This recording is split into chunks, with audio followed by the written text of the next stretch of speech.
Qual é que é o problema que neste momento a China enfrenta? Porque vendem-se carros. Se vendem carros, qual é que é o problema? Não se ganha dinheiro com eles? 4.000 concessionários foram obrigados a fechar portas porque nem sequer conseguiam cobrir as suas próprias despesas. Podiam estar a despachar carros, mas nós temos os bolsos fundos, nós aguentamos o embate até conseguir transformar este negócio numa unidade rentável. Os estudos que existem hoje apontam para que os chineses, em 2030, tenham uma fatia de mercado global a rondar os 30%. Eles mudaram a estratégia, começaram a apontar para escoar plug-in híbridos na Europa. Provavelmente ficará na história, pelo menos para já, como a marca que mais depressa chegou a 1 milhão de vendas por ano. Mas Joaquim, no final disto tudo, quem é que sobrevive?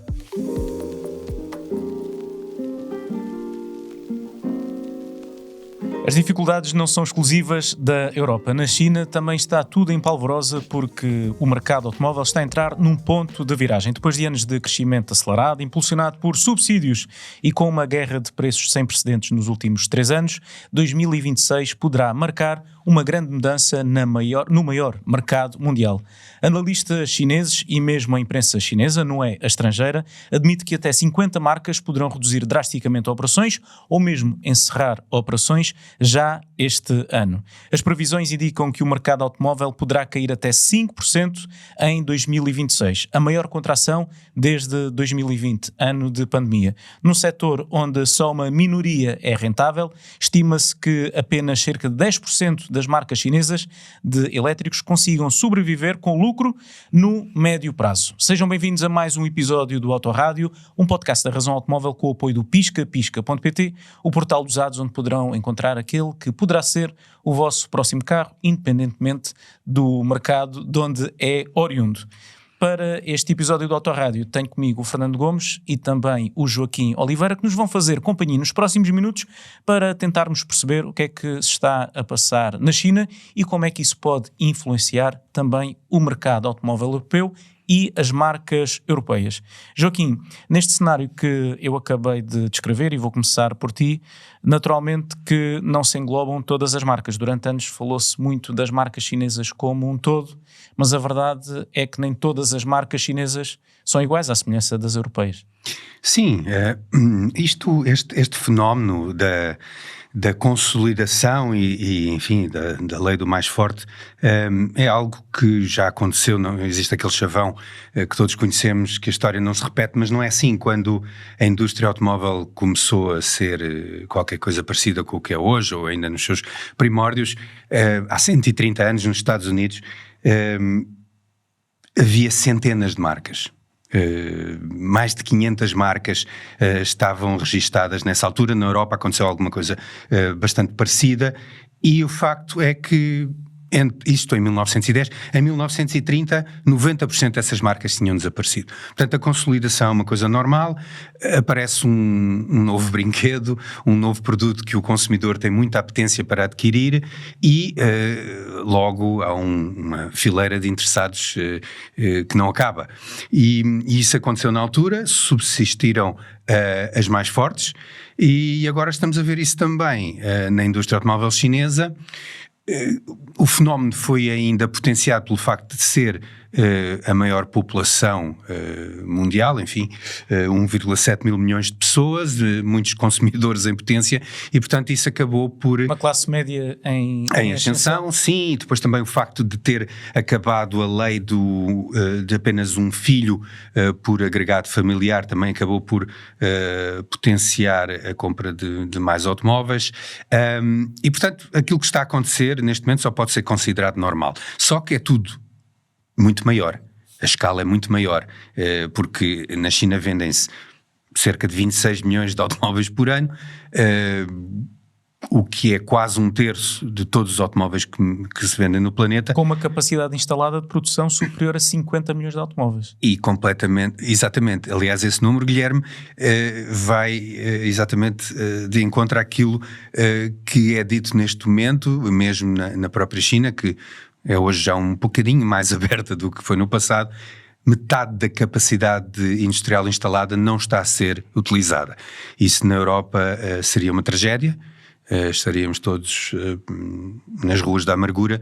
Na China, como sabemos, não é bem assim, e eles até vivem bem com isso. Eles vivem bem com isso. Vamos ver como é que acontece em 2026, porque há pelo menos 50 marcas, de acordo com as previsões, que são internas e estão a ser vinculadas inclusivamente pela imprensa chinesa, que nem sempre é tão livre quanto aquilo que nós estamos habituados deste lado do mundo.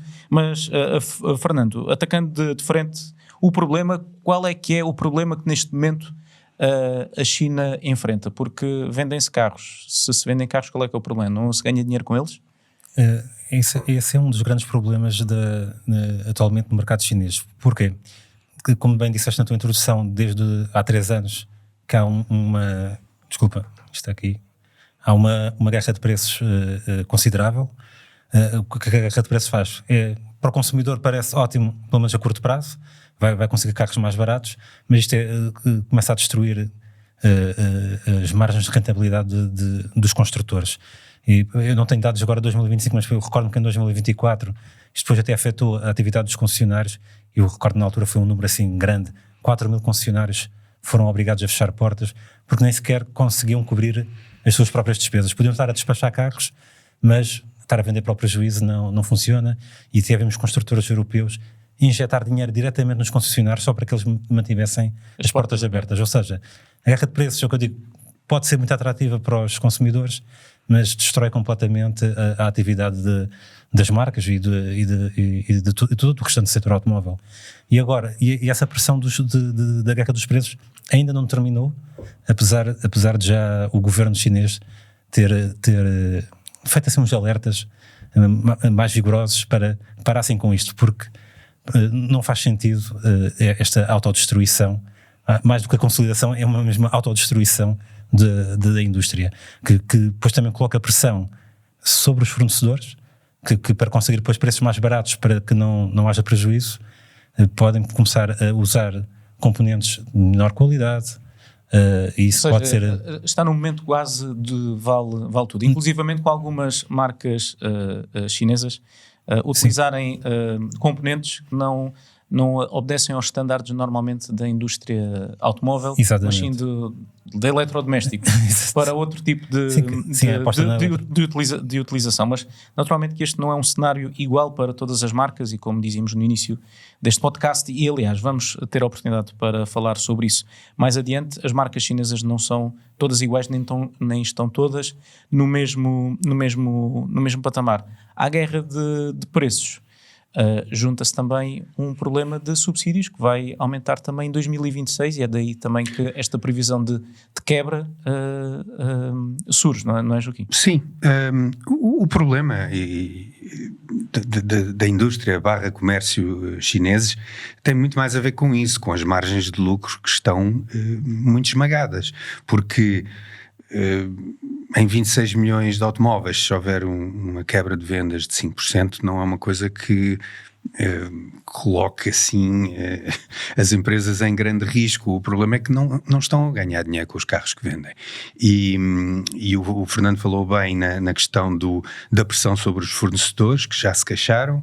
O governo de Pequim já chamou 2 vezes em 2 anos os fabricantes chineses para lhes dizer que é preciso parar com isto, porque eles sabem bem, não foi assim há tanto tempo, que o que tiveram que penar para conseguir recuperar da imagem de fraca qualidade e má segurança dos seus veículos, que fez com que a primeira vez que vieram para a Europa chegassem cá, batessem na porta e voltassem para trás.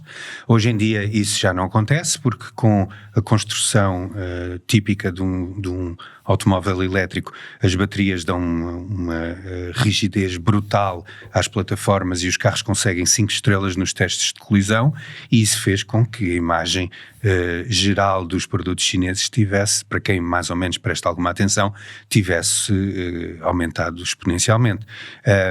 Mas tu referias a questão de 2026. Em 2026 a isenção de imposto que os elétricos pagavam na China vai desaparecer, eles vão passar a pagar 5%, isso vai vigorar até 2028 e a partir de 2028 vão passar a pagar 10%, ou seja, estar equiparados com os motores a gasolina e também, enfim, qualquer motorização que não seja 100% elétrica. E isso sim vai afetar as vendas dos elétricos e deve preocupar principalmente as marcas que só vendem elétricos. E não deixa de ser curioso que as previsões na China é que em 2028 30% das vendas ainda seja de carros com motor de combustão, ainda que eletrificados, quando na Europa, numa tecnologia para a qual não temos os mesmos recursos, tanto em termos de produção como em termos de matérias-primas, em 2035 já queremos acabar com os carros elétricos.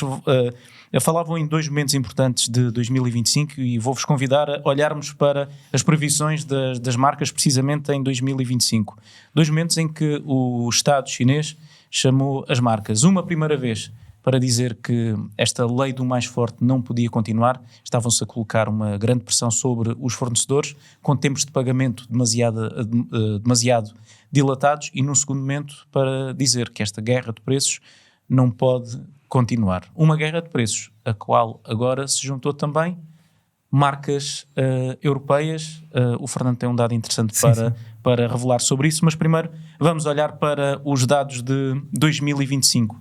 Temos um total de 10 marcas, das principais marcas e grupos automóveis chineses, e apesar de efetivamente haver um crescimento nas vendas, as previsões pela primeira vez em vários anos não corresponderam às expectativas, com mudanças de planos a meio do caminho.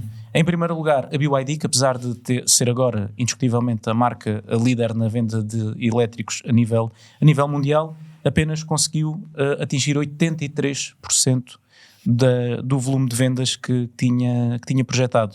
Projetou vender 5,5 milhões de unidades no ano passado e vendeu apenas 4,6 milhões de unidades.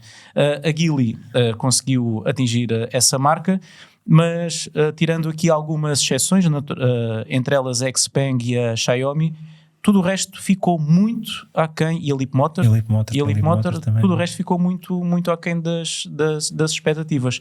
O que é que isto pode, Joaquim, significar para o mercado europeu? Uma maior pressão sobre o nosso mercado? Respondo já à tua pergunta, Guilherme.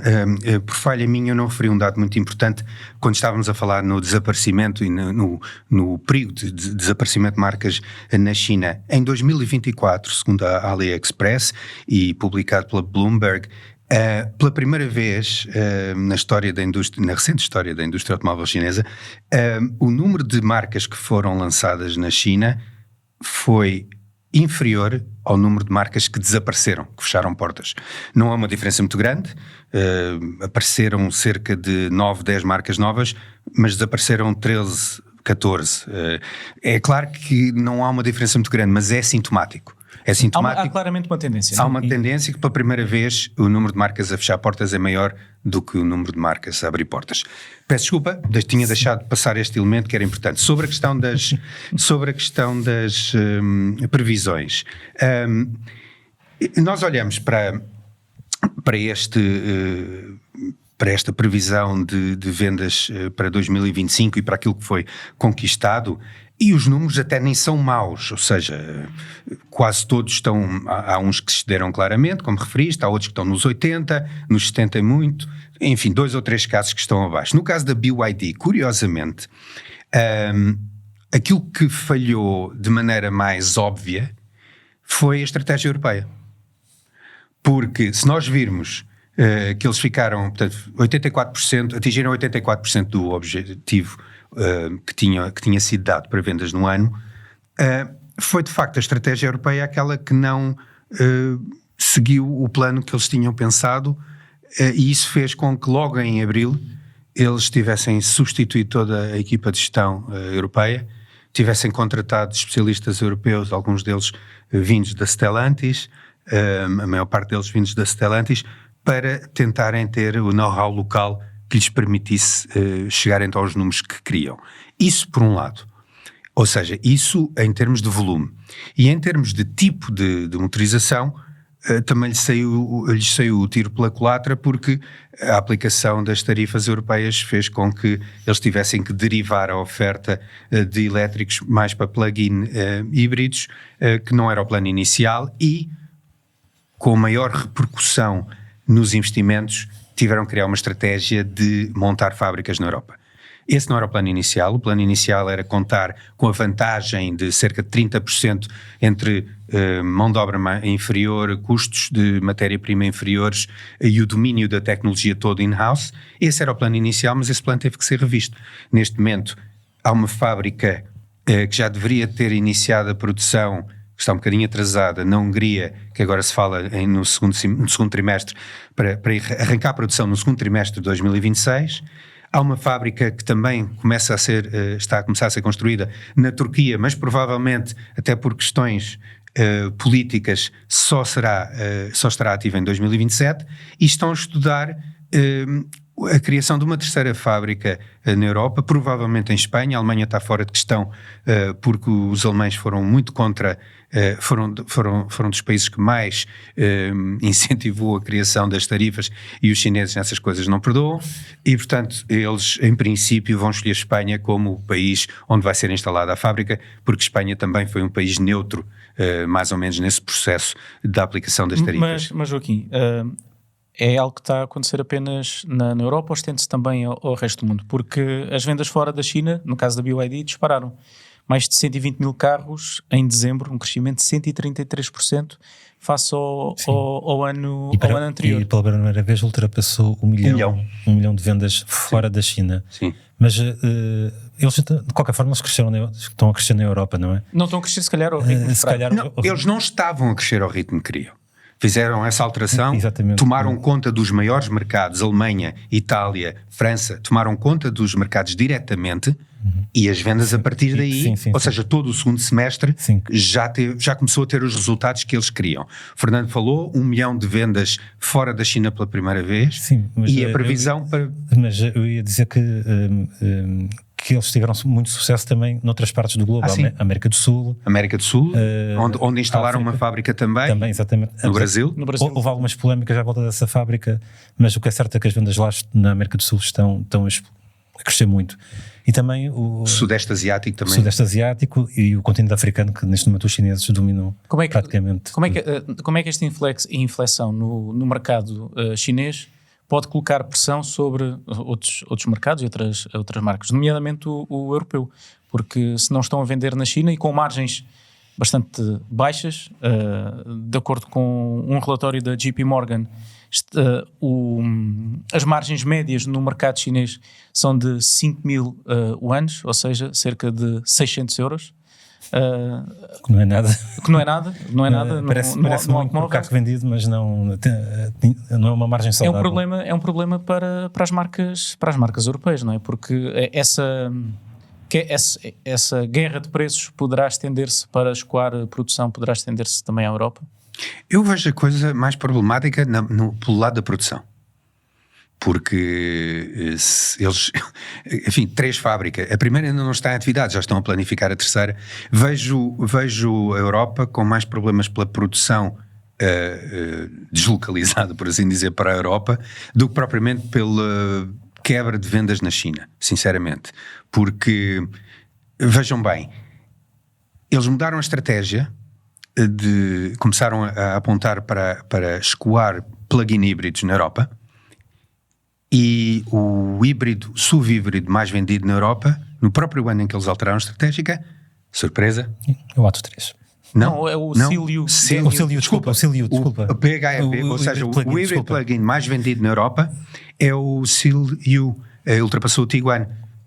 Porquê? Porque custa 10.000 euros menos, e depois fizermos a correção com o equipamento de série cada um inclui, então ainda vamos subir mais uns milhares. E eu já conduzi o Atto 2 DMI, a versão híbrida plug-in, e o carro está muito e esse vai atacar bom. um segmento mais... Qualidade de construção, equipamento, autonomia 100% elétrica de 90 km.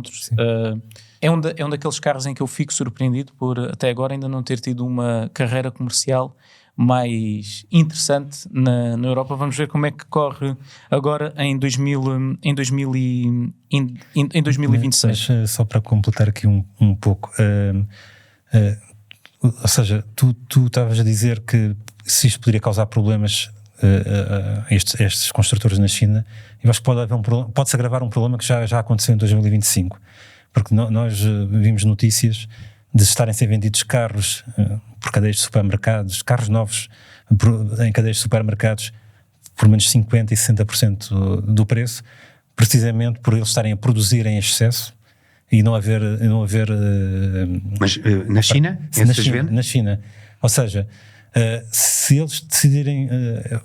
houve várias polémicas à volta da indústria automóvel chinesa, porque também começaram a exportar usados 0 km para muitos países e inundaram alguns mercados com carros muito baratos.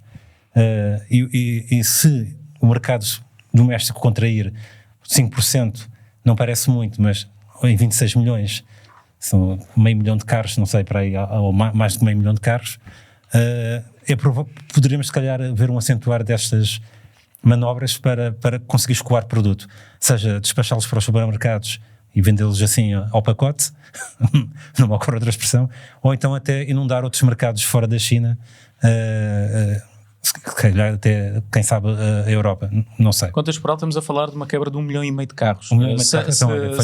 Se a minha matemática também não me falha. Aqui o que o governo chinês tem vindo a dizer na prática, Joaquim, é que não podemos continuar a medir o nosso sucesso apenas pelo PIB, mas também pelo nosso nível de endividamento. As marcas têm de começar a procurar margens e a fazerem-se à vida, porque o dinheiro vai acabar. Para as estatais, pelo menos, as privadas têm um bocadinho mais de autonomia, se bem que a Leapmotor neste momento já não é 100% privada, por exemplo. O governo, enfim, através da FAW, acabou de comprar 5% da Leapmotor para injetar 530 milhões de dólares, o equivalente a... e portanto é curioso que a Leapmotor, que era uma empresa privada, agora já começa a ter também capital estatal. A presença da Stellantis deverá ter ajudado essa decisão de aquisição de 5%? Porque vimos aqui algo diferente daquilo a que estávamos habituados. Estávamos habituados a ver marcas europeias a irem para o mercado chinês e a terem um parceiro local, que era obrigatório, e com a Stellantis, depois de uma primeira fase onde nada correu bem na China, decidirem ir para lá, mas em vez de serem adquiridos numa percentagem, serem eles a adquirir uma parte de uma marca. Quanto muito o governo chinês, enfim, com certeza não viu com muito bons olhos o facto da BYD em velocidade supersónica ter ultrapassado as vendas globais de todas as marcas estatais, não é? É isso, afinal foi isso que aconteceu. A BYD ultrapassou todas as marcas com participação total ou parcial do governo chinês em coisa de meia dúzia de anos. E portanto, como a Leapmotor já tem previsões, já vendeu quase 600 mil carros, tem previsões de chegar a 1 milhão muito rapidamente e a 4 milhões de carros em 2030, provavelmente o governo chinês quer estar nesse comboio de uma marca que tem perspectivas de estar na frente a médio prazo e portanto isso pode ter também tido o seu contributo. Joaquim, há claramente aqui algumas marcas que estão em passo muito acelerado. Sim, por exemplo, a Xiaomi vendeu 400 e... Sim, eles já corrigiram, foi 410 mil carros em 2025. 410 mil carros. E a primeira projeção era completo de produção. Sim. E a primeira projeção era de 350 mil carros. Portanto, superaram. E tem uma coisa curiosa. Ao fim de 18 meses de atividade, tornaram-se rentáveis. Sim, ou seja, 3 vezes mais depressa do que a Tesla. E a Tesla só conseguiu porque tinha a injeção de muitos milhões dos créditos de CO2 que recebia dos outros fabricantes, porque senão provavelmente... Na Europa? Sim. Senão... Não só na Europa, também nos Estados Unidos. Nos Estados Unidos também. Era Estados Unidos e Europa, por causa sobretudo do estado da Califórnia, que têm regras também de emissões, se calhar ainda mais rígidas que as nossas. Sempre foram muito rígidas, sim, mas foram esses créditos que eles aceitaram ceder e em vez dos outros fabricantes pagarem, que permitiram que a Tesla começasse a dar lucros, e mesmo assim foi ao fim de vários anos, não foi nem 2 nem 3. E portanto a Xiaomi conseguiu ao fim dos 8 meses entrar no verde, o que é absolutamente fantástico. E agora já tem perspectivas de vendas de 550 mil unidades para 2026 e, enfim, os observadores nesta indústria dizem que provavelmente ficará na história, pelo menos para já, como a marca que mais depressa chegou a 1 milhão de vendas por ano. Sim, e igualou o jogo praticamente com a XPeng, que é outra marca também muito bem vista, não só na China, também no mercado europeu, por toda a tecnologia que oferece. Quem não ficou à margem de todas estas movimentações, sobretudo no mercado chinês, e que também anunciou esta semana que vai entrar com os pés juntos na guerra de preços, foi uma marca europeia, não foi, Fernando? Mais que uma até. Foram várias, mas há umas que se destacam pela enormidade do desconto que deu. Ficámos a saber ainda muito recentemente que vários construtores, apesar do governo central chinês alertar, parem com esta descida de preços absurda, e no entanto agora ficámos a saber que vários construtores no início do ano apresentaram novos preços que são inferiores aos do ano anterior. Um dos quais destaca-se por ser que vem da BMW, que no seu modelo topo elétrico, que é o i7 M70, reduziu o preço em praticamente 40 mil euros, o que é um absurdo. Mas se a gente desmontar isto um pouco mais, também já percebi que é uma forma que a BMW encontrou também de proteger os seus concessionários, porque assim não são os concessionários que estão a fazer esse desconto, é o construtor, e os concessionários se calhar conseguem proteger melhor as suas margens quando se está a regatear os preços com o cliente final. Não se mata o mensageiro. Exatamente, não se mata o mensageiro, mas não deixa de ser um valor bastante significativo. Aliás, faz lembrar, se a gente recuar para aí 1 ano ou 2, faz lembrar as oscilações de preço dos Tesla, que um dia estavam 10 mil euros mais caros, sobretudo os Model S e os Model X, e no dia seguinte estavam 10 mil euros mais barato, o que é surpreendente. Isso motivou uma série de queixas por parte dos consumidores chineses. Sim. Que não gostavam de comprar um produto e no dia seguinte ele, para além da desvalorização de passar a ser usado, ainda custava menos de 10 mil euros de novo. houve milhares e milhares e milhares, claro, de queixas por causa disso. E levou muitas empresas à beira de um ataque de nervos, sobretudo as rentacars, que têm um modelo de negócio assente também depois na venda a posteriori, e disseram, no caso por exemplo da Tesla, não podemos continuar a comprar carros porque não vamos saber qual é que é o valor residual deste modelo. Mas estávamos há pouco a falar da diferença de velocidade entre para chegar ao verde entre a Xiaomi e a Tesla. Também verdade seja dita, a Tesla desbravou terreno nos 100% elétricos como nenhuma outra marca chegou. A Xiaomi também consegue em 18 meses chegar aqui porque já entra no mercado numa altura, entra com tudo, com fábricas feitas de raiz, com tecnologia, com carros que o Diogo já teve a oportunidade de conduzir, o S7. O SUV, não foi o SUV, o YU7. YU7, desculpa. Os nomes são todos muito similares, e ficou muito impressionado com aquilo. Há um detalhe aqui, que a Xiaomi não nasceu do zero, como a Tesla. Aliás, eu recordo de declarações do CEO da Xiaomi, agora não me recordo o nome, que ele a dizer que tinham bolsos muito fundos, então poderiam entrar com tudo.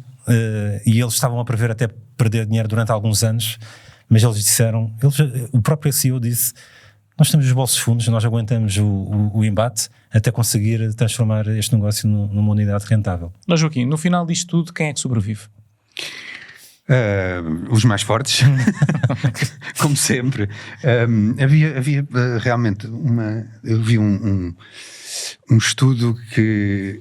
Vamos ver se sobrevives tu à quantidade de papéis quais seriam, e de gráficos que trouxeste para esta emissão. Ao fim e ao cabo, são aqueles que estão em melhor posição neste momento, obviamente é a Geely, que tem uma oferta de marcas um bocadinho desequilibrada, porque tem uma marca muito forte que é a Volvo. A marca Geely fora da China não é uma marca que tenha grande impacto. Eles vendem muitos carros a gasolina em África, em mercados emergentes, e, portanto é um bocadinho considerada uma marca de acesso, uma marca quase valor, se bem que na China são todas, mas a Geely de facto tem uma oferta um bocadinho desequilibrada. E depois as marcas que nasceram independentes e que são de segmentos premium estão a ter algumas dificuldades. A NIO ainda não conseguiu. A NIO, enfim, é muito ambiciosa porque, para além de automóveis bastante avançados, quer criar um modelo de carregamento completamente diferente com a história das trocas das baterias. Isso implica uma série de investimentos e de infraestruturas e é uma evolução demorada. E eles não estão a conseguir, aliás, nesta perspectiva de vendas para 2025 eles ficaram a 25% abaixo, 26% abaixo praticamente do que estava previsto. A Xpeng, curiosamente, sendo uma marca premium, enfim, não será premium, mas a meio caminho, conseguiu atingir os objetivos. E eu estou a dizer superar até 22%. Superar. E eu digo curiosamente porque o que se nota, o tipo de consumidor que não está a ser conquistado na Europa, em muitos casos, é precisamente o consumidor premium, das marcas premium, dos segmentos médios altos, e aí sim as marcas chinesas ainda não conseguiram estabelecer-se de forma muito, muito consolidada. Mas isso é uma minoria. É uma minoria, também eventualmente uma questão de tempo. Tendemos, o consumidor sobretudo, a olhar para as marcas chinesas de forma um pouco uniforme, quando não é isso que acontece. Um BYD, um Xpeng, uma Xiaomi não são marcas iguais, por exemplo, a uma Forting.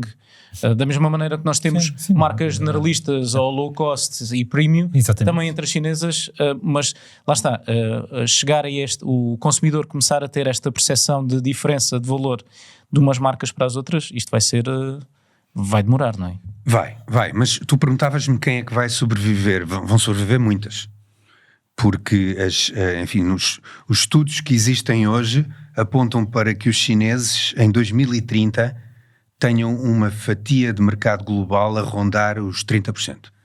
Ou seja, se falarmos de 90 milhões de automóveis, estamos a falar de 30 milhões de marcas chinesas, o que é brutal. E terem até 5 fabricantes no top 10 global. Neste momento tem um, e 2030 é daqui a 4 anos. Sim. É amanhã. O tempo passa a correr. E portanto, vão sobreviver muitos. Vão ser consolidados, os que não interessam, entre aspas, vão cair pelo caminho. Alguma marca independente eventualmente poderá ser anexada por um grupo mais forte, se tiver valor de marca para isso e se os donos não se importarem de caírem em mãos estatais, mas vai-se sobreviver muita gente. E na Europa, será que vamos encontrar também algumas marcas à procura de sobreviver e a preço de saldo para eventualmente uma marca chinesa comprar? Quem já avançou esta possibilidade foi Carlos Tavares. Inclusivamente falando das fábricas. Fábricas sim. Fábricas sim. Aliás, julgo que há uma fábrica que era da Nissan. Essa já está a trabalhar da Chery agora. Essa já é da Chery. A fábrica que a BYD está a estudar para instalar em Espanha também poderia ser uma fábrica descontinuada. Eu vejo mais a coisa por aí do que marcas chinesas a comprarem marcas. Não digo que não possa acontecer. Mas acho que tens razão, porque todas as marcas europeias estão dentro de grupos cada vez maiores. Temos a Stellantis, o grupo Volkswagen. A Renault talvez seja o grupo mais pequeno, Pronto, a Renault é a única. A Sim, Dacia também já vende bem, mas se considerares a Renault, a Dacia e a Mitsubishi, são mais de 5 milhões de automóveis por ano. Já são uma dimensão. E é curioso que, grande. sobretudo na América do Sul, a Renault está a avançar no sentido de estabelecer alianças com marcas chinesas. Eles estão muito próximos da Geely, não só na questão de desenvolvimento e de produção de motores de combustão e sistemas híbridos, não deixa de ser, aquilo está a ser extremamente rentável. Acho que foi uma decisão excelente da parte deles separar numa empresa à parte o desenvolvimento e produção de motores, porque eles já estão a começar a fornecer outros construtores que não os do grupo Renault e da Geely só. Mas sim, eles já têm essa parceria na Coreia do Sul, já lá um Renault que é vendido, que é basicamente um mix de Volvo XC40 com Geely, mas não sei do quê. Uma mistura tecnológica. É uma mistura de tudo um pouco, e na América do Sul isso também já está a acontecer, sim. Eu devo dizer que há um fator no qual eu tenho que tirar o chapéu às marcas chinesas. Entre elas, por exemplo, posso mencionar a Xpeng. É a coragem que demonstram na abertura a outros tipos de tecnologias e mesmo de segmentos de mercado. Da mesma forma que apresentam um automóvel, apresentam também um robô, apresentam carros voadores, apresentam tecnologias ao ponto de dizerem que não são marcas de automóveis, mas sim marcas de software. Um pouco a imagem também da Tesla, não é? Sim, eu posso dizer... Depois na China esta realidade é um tópico importante, porque por detrás de muitas marcas chinesas tens parcerias muito importantes, por exemplo, com gigantes tecnológicos como a Huawei, que está envolvida numa série de marcas chinesas, mas mas é um nível de relação muito mais profundo do que aquele que nós temos, por exemplo, cá na Europa. Contratas, ou seja, podes ter uma parceria com uma tecnológica para desenvolver algum software, mas lá é uma parte integrante do desenvolvimento do carro. Ou seja, há marcas que são o resultado da parceria entre, por exemplo, uma Huawei com um grupo qualquer automóvel. Então aquilo há mesmo um casamento. Um casamento. Uma simbiose entre ambas. Joaquim, achas que à parte desta guerra de preços e achas que um dos motivos pelos quais algumas marcas chinesas estão no vermelho é precisamente por aqui, por estarem a investir fortemente em investigação e em desenvolvimento para se superarem umas às outras, e isto não permitir colocar, do ponto de vista das finanças, ordem na casa? As marcas europeias também investem muito em R&D, em todo o tipo de R&D. Eu julgo que tem mais a ver com... Os asiáticos são muito atraídos pelo crescimento de vendas, pelos volumes de vendas, se vender cada vez mais.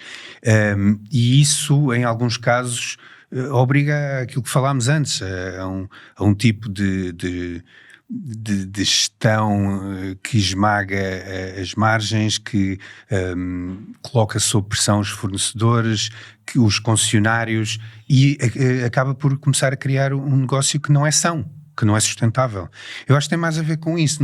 Não parece que tenha tanto a ver com o volume dos investimentos, até porque, se nós formos ver bem, o facto de o mercado chinês estar cada vez mais direcionado para os elétricos e o que eles chamam os NEV, New Energy Vehicles, acaba por simplificar a diversidade dos investimentos. Cada vez mais trata-se de propulsão elétrica, cada vez menos trata-se de motores de combustão. E, portanto, isso funciona a favor deles. Eu acho que o problema é exatamente esta febre do crescimento, de ser o número 1, de ser o número 2, de estar no top X ou Y, que acaba por condicionar crescimentos mais sustentados. Essa é a impressão que eu tenho. Em 2025, por falar em crescimentos, nós assistimos a 2 dezenas de marcas chinesas a implementarem-se em Portugal. Agora, falando do nosso mercado, achas que todas estas marcas, se olharmos para daqui a 10 anos, eu sei que nenhum de nós tem aqui uma bola de cristal, achas que tem condições para vingarem? Ou seja, chegam só à Europa a boa moeda chinesa ou pelo meio também poderá Acho que vai haver? acontecer a mesma coisa à escala do que vai ser uma réplica do que acontecer na China.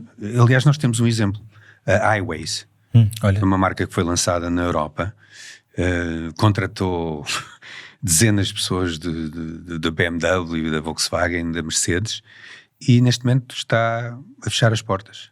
pois, Portanto, eles já tinham saído da China em 2024 e só estavam a vender na Europa, o que é curioso. O mercado era tão agressivo na China que se refugiaram-se na Europa. Mas a coisa não está, também não funcionou bem. Ou seja, Portugal é tão pequeno, a dimensão do nosso mercado não define nada para nenhuma marca chinesa na Europa, infelizmente. Para quem nos está a ouvir, para ter percepção da dimensão do mercado automóvel nacional, Portugal vende sensivelmente o mesmo número de automóveis que vende Madrid, que é apenas uma cidade. E sim, e enfim, se pensarmos na China são 25 milhões e cá são 250 mil, portanto é fácil, nem é preciso uma máquina calculadora para chegar à proporção. Portanto é 1%. É exatamente, é 1%. Exatamente. É 1%. Não, o nosso mercado de facto não define nada em termos da sobrevivência das marcas chinesas. Quanto muito as que estiverem congregadas com Espanha, e sendo, enfim, um mercado de 50 e picos milhões de pessoas, poderá já ter algum impacto, mas a nível europeu nada ficará definido por aqui, mesmo a nível ibérico também não, e portanto o que acontecer na China e que implicar o sucesso ou o insucesso da marca, nós vamos ter a réplica disso cá e vamos sentir só o efeito final. Joaquim, há mais algum insight que nos queiras dar sobre aquilo que se prevê para o mercado chinês em 2026? Porque, como já vem sendo hábito, vieste munido de vários gráficos. Eu tenho problema em selecionar, sempre tive, custa mandar coisas fora. Pronto, a tendência é essa, de uma certa quebra, cada vez menos motores de combustão puros,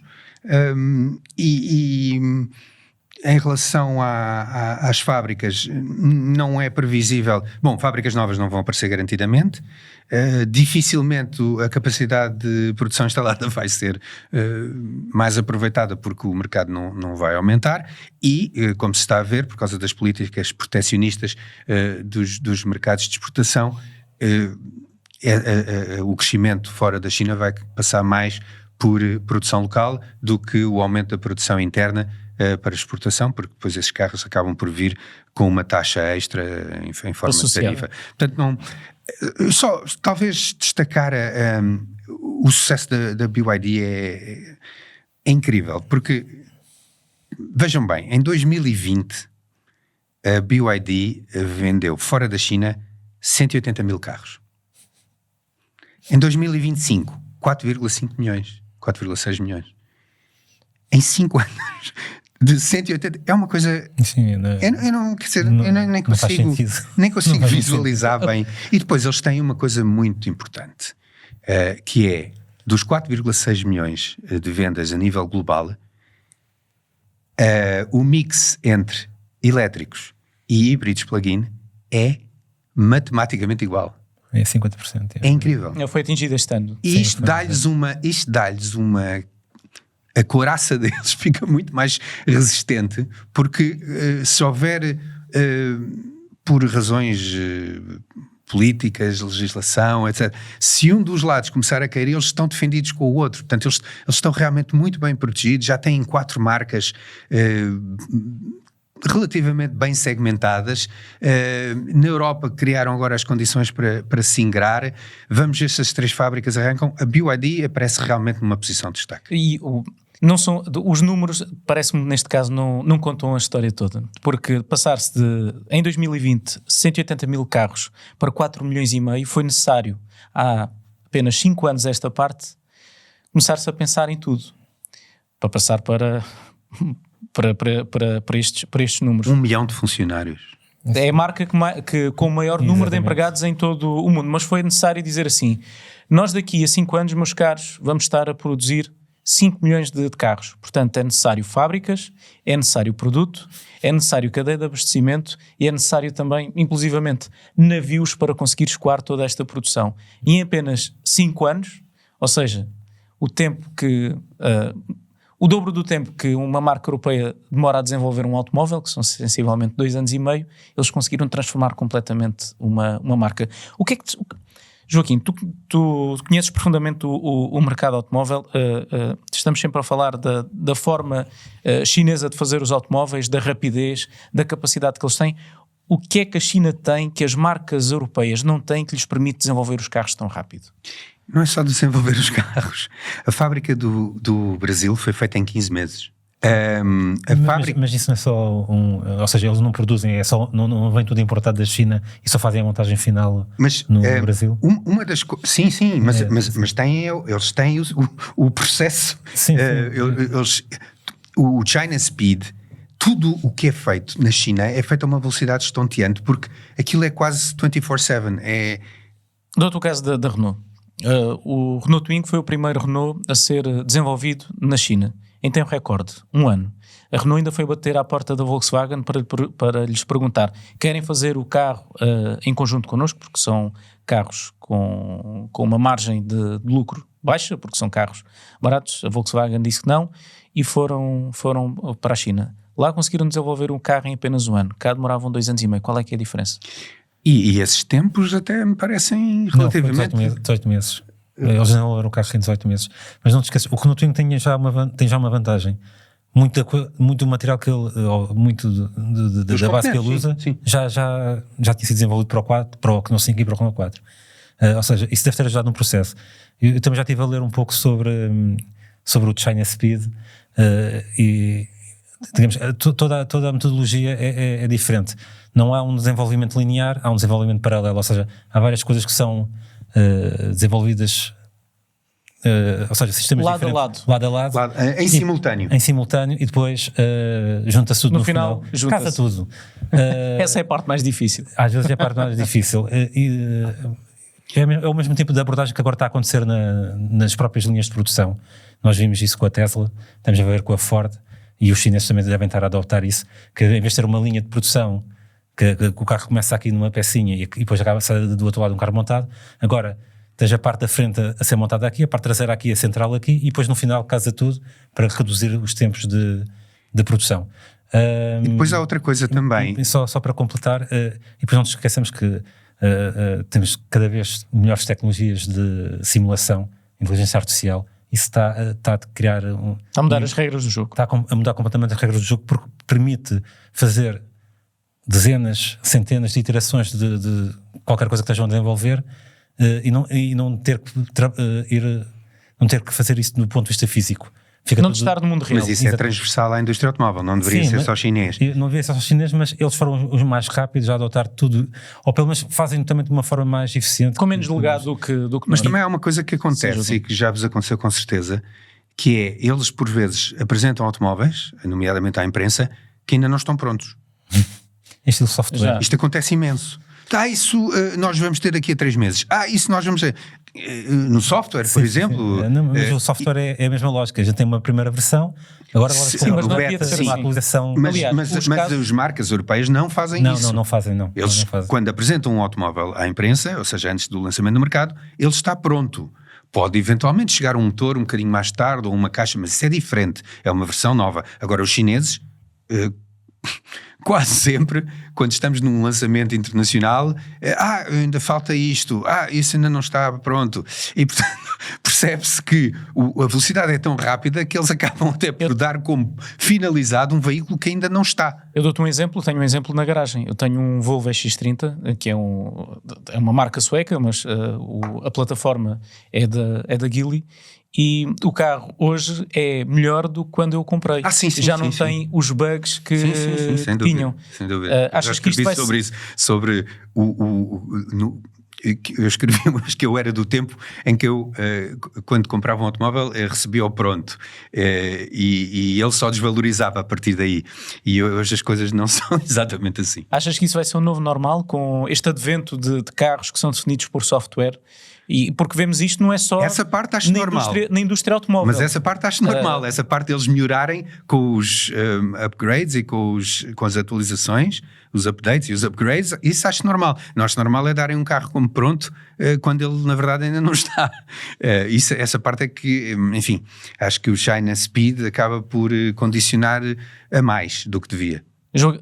Fernando, achas que este vai ser o novo normal? Nós começarmos a receber carros que estão tão definidos pelo software cujos bugs, que outrora ouvíamos, por exemplo, que foi a Tesla que também começou com esta tendência, que era comum ver ecrãs negros, e alguns bugs. Agora vai ser o novo normal na indústria. Já acontece nos videojogos, já acontece em praticamente tudo. Eu acho que já é o normal, porque os carros cada vez mais...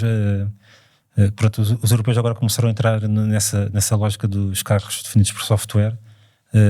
Por isso acho que vamos ver isso mais. Vai ser uma chatice para quem comprar os carros, a primeira vaga de carros, e tanta coisa hoje define o software hoje define tanta coisa dentro do automóvel, que se dá um bugzinho ali o carro depois não liga as luzes ou deixa de funcionar. Eu acho que vai ser o novo normal. É um pouco preocupante, tenho que admitir. Ainda vamos chegar a mas é a lógica é o que eu digo, é a mesma lógica do desenvolvimento de software. Esteja a versão mínima viável, e depois vai melhorando com o tempo. Mas isso num automóvel é um pouco... Acho que devemos ter um pouco mais de cuidado, pelo menos. Porque ao contrário dos videojogos, nos carros nós podemos ir a 200 km por hora. Exato. Nos videojogos também podem, só que não te magoes. Com menos consequências. Se calhar ainda vamos chegar a um ponto onde o novo luxo vai ser ter um botão para ligar ou desligar a ventilação do ar-condicionado, um botão físico, não um botão tátil. Estás a brincar, mas só uma nota à parte, por causa desta história do regresso dos botões físicos que estamos a assistir. Vi uma publicação nas redes sociais a dizer: grande revolução nos automóveis, grande revolução tecnológica nos automóveis, agora já não é preciso um ecrã para ligar o ar-condicionado. Infelizmente não é transversal. Vêem-se alguns casos, sim. Mas eu diria que é uma minoria, sinceramente. Acho que tem mais a ver com o tipo de mercado. Por exemplo, o mercado chinês, o que eles querem é ecrãs, está mais que não querem outra coisa. Mas aqui na Europa acho que poderemos assistir a se calhar a dar um passinho atrás e pôr alguns comandos. Em alguns casos muito específicos, por exemplo o Ferrari, o Amalfi voltou a ter botões no volante, este interior do ID Polo também tem mais comandos físicos do que o ID3, por exemplo, tinha. Acabaram com esta história do mesmo interruptor para os vidros elétricos traseiros e dianteiros, que era uma coisa que a Volkswagen estava a fazer que não dava jeito nenhum. E que mais marcas seguiram. Sim, mas a Volkswagen percebeu o erro e mesmo sendo um carro de entrada de gama, já vai ter comando de vidros elétricos para trás e para a frente em separado. Portanto, eu acho que também há muito aquela coisa do testar, ver, ok, não gostaram, damos um passo atrás. Isso vai acontecer em alguns casos, mas infelizmente eu acho que a tendência vai continuar a ser para as coisas serem cada vez mais controladas nos ecrãs e também agora com a desculpa dos comandos focais que substituem cada vez mais coisas e no caso do software chinês simplesmente não funciona. Quando tentas comunicar com um carro chinês numa língua, nem sequer falo em português, mas quando tentas comunicar com uma língua como que seja inglês, o que não é nada prático, obviamente, normalmente... Eu tenho sido confrontado com alguns carros que estão em português, mas do Brasil. Sim. Mas olha, antes de terminar este Autorádio, menos tenham mais alguma coisa para acrescentar àquelas que são as tendências e as previsões do mercado para 2026. A minha esposa utiliza, mas a base é Google, os comandos por voz do carro, e aquilo funciona muito, muito bem. Eu continuo a preferir os botões. Sim, também. E não me habituo tão bem aos comandos físicos. Mas assim ficamos com um cenário e com algumas perspectivas do mercado automóvel, sobretudo na China, que já há mais de um ano a esta parte, o mercado que mais exporta automóveis para todo o mundo. Mas parece que nada cresce para sempre e, tal como na Europa, também na China, vão-se enfrentar tempos difíceis. Não sabemos onde é que os tempos serão mais difíceis. Se cá, se lá, seja como for, nós vamos acompanhar todos os restantes episódios desta saga da indústria automóvel que está a fervilhar como nunca, todas as semanas em Autorádio e naturalmente também em razãoautomóvel.com, o website de automóveis líder em Portugal, graças a vocês. Fizemos mais de quase 50 milhões de visualizações em 2025, mais de 22 milhões de sessões únicas, o que significa que mais de 1 milhão de portugueses visitou todos os meses razãoautomóvel.com. A todos vocês, muito obrigado, e também a todos aqueles que se juntam semanalmente a nós neste Autorádio e que nos colocam também nas tendências do Spotify e do Apple Podcasts. Motivos mais do que suficientes para marcarmos encontro para a próxima semana. Quanto a mim, é tudo por hoje. Um abraço e até o próximo Autorádio. Com o Joaquim, com o Fernando, com o Miguel não. ainda vai estar de licença, quem sabe também com o Diogo Teixeira. Um abraço e até à próxima.